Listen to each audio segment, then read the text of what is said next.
If you've ever served on a nonprofit board, you know the feeling.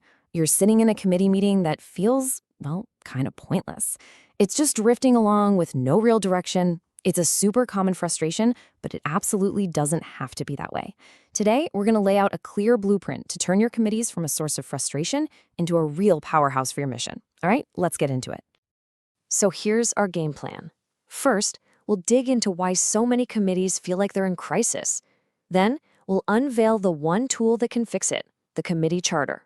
After that, we'll talk about building your A-team, how to keep them on track, and finally, we'll see the incredible impact this whole transformation can have.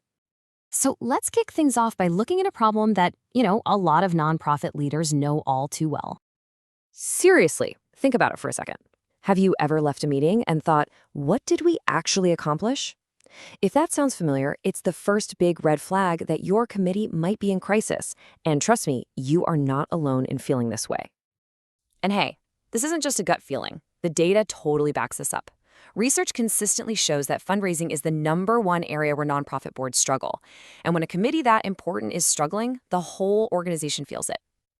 So how do we fix this? What's the secret? Well, the solution is actually pretty straightforward. It all comes down to a single document that can bring purpose, clarity, and focus to any committee.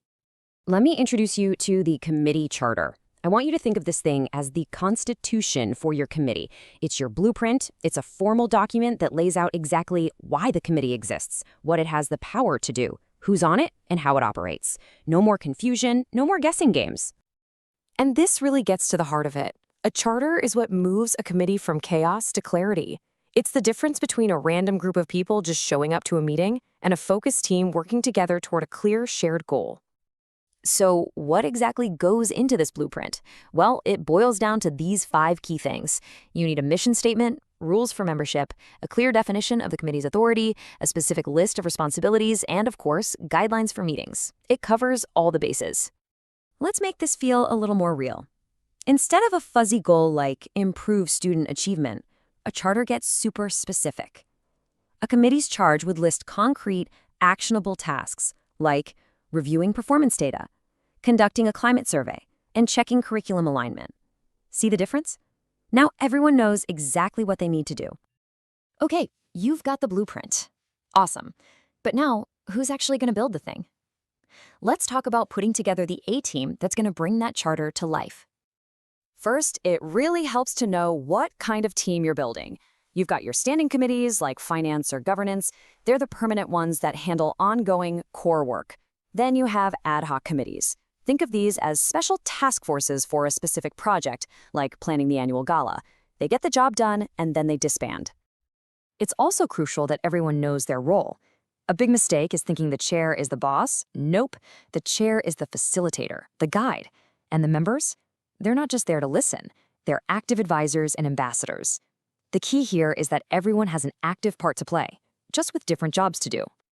And let's be real, in today's world, just being passionate isn't quite enough. When you're recruiting for your committee, you need to be looking for specific skills. Are people adaptable? Can they think strategically? Are they tech savvy? And a huge one, can they actually understand and talk about data? These are the skills that make a modern committee really sing.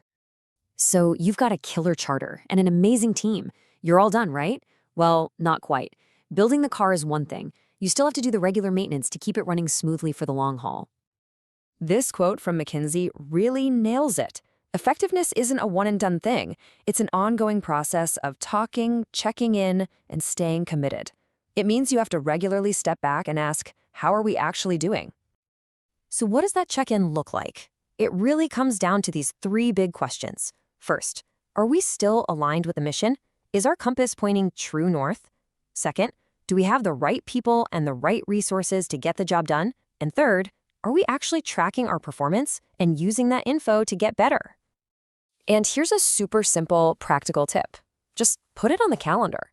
An annual evaluation forces you to take the time to see what's working, what's not, and fix any small cracks before they turn into huge problems.